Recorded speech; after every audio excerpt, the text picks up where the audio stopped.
Now, y'all know I am constantly testing new things with my Facebook ads to market my music on Spotify. So I figured because it's the beginning of February, let's take a look back at January of this year to see exactly what I've been using for the last month and take a look at how it's been performing. So we're going to jump right into my Facebook Ads Manager. The timeline I have selected is the last month, January 1st through January 31st of this year. Now I am only running a Spotify growth campaign and I'm only running it for $10 a day. You can see that I've gotten almost 1,600 views content at an average cost of 19 cents per view content, over 500,000 impressions, 58 cents an impression, and I've spent $310.55. 2,000 link clicks, 15 cents per click, average click-through rate of 0.38%, and then 5,500 video plays at 95%, which I can of course use to retarget everyone who's watched that video. Inside of this campaign, I've got two ad sets. I've got an ad set that is using open targeting, ages 13 to 34, and then actual targeting, detailed targeting,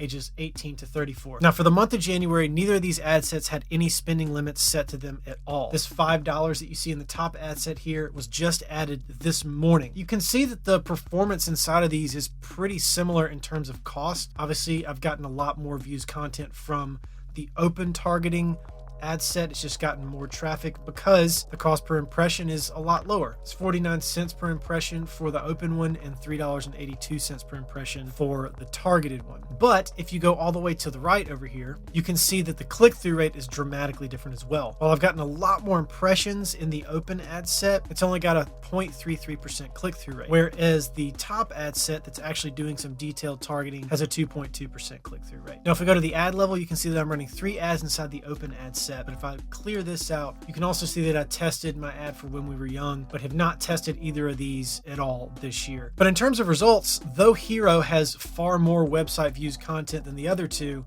they all are coming in at exactly the same cost per view content. So the performance inside of all these ads is pretty much identical. Cost per click is almost identical, and the click-through rate is almost identical. So Hero is clearly still the more popular, or most popular, I should say, of the 3 songs that are running.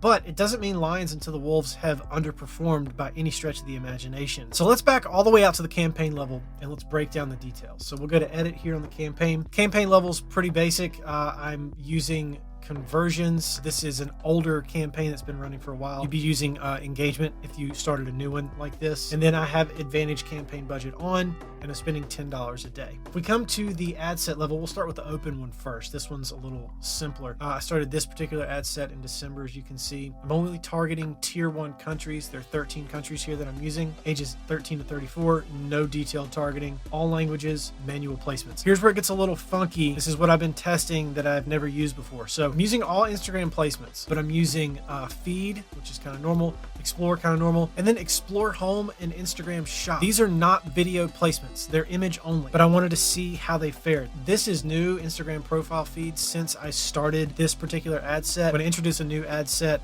I'll probably try that one as well and see what happens. And then also I'm using Instagram stories and Instagram reels. And then at the bottom, optimization for ad delivery is conversions, obviously. So let's go to an ad here at the ad level. We'll go to Hero. So here's my ad for Hero. You can see all my placements on the right. I've got my feed placement, my explore placement, my explore home placement. So this is an image. I just took the cover art with the Spotify logo on it, so it looks identical to the ad I'm using in video format. And then here's my shop placement. Again, same thing. And then we've got stories and we've got reels. So a couple things I've done here that are a little different than what I've done in the past. Firstly, I have those 2 placements. So I actually have image ads for my music, which is not something I would have ever recommended doing. I still don't know if I would recommend doing that. We'll see how it plays out. It's just how I'm doing it right now. After that, I'm using primary text options. Again, this is not something I've really done in the past. I'm using the exact same text here, just with different punctuation at the end. So I've got no punctuation, exclamation point, yay, listen to Hero, and then just a period, listen to Hero on Spotify. I figured I'd try those 3, see what happens. Listen now is my call to action, and then I'm using my same URL, and I'm using my pixel, obviously. There is one more thing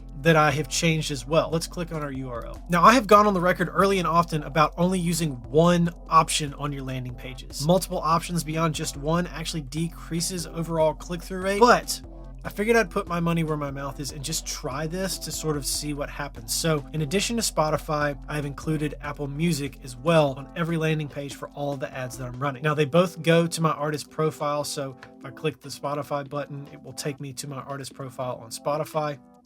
And then again, if I click the Apple Music button, it will take me to my profile on Apple Music. So let's take a step back and we'll go to this other ad set for ages 18 to 34. So if we come down, you can see I've been running this for basically half the month of January. As I said before, I just set this minimum daily ad spend. This was not like that yesterday and before. Same set of countries, all 13 of them, ages 18 to 34. I'm targeting Spotify, and then I'm narrowing for 10 different affinities, I believe is what it was. So trying to get really specific to find my audience inside of this ad set, the exact people that I want to be listening to my music, instead of just sort of throwing a wide net and seeing what happens like I'm doing with the other ad set. So I've got bass music, dubstep, electronic dance music, electronic gaming monthly, electro pop, gaming, IGN, Seven Lions, trap, and video games. So I have found a lot of crossover between gamers and the music that I make, so I really kind of want to pursue that. Again, all languages, same Instagram placements I'm using before, optimizing for conversions, and then I'm only running Hero inside of this ad set. So this is a snapshot of the month of January 2023 for me, marketing my music on Spotify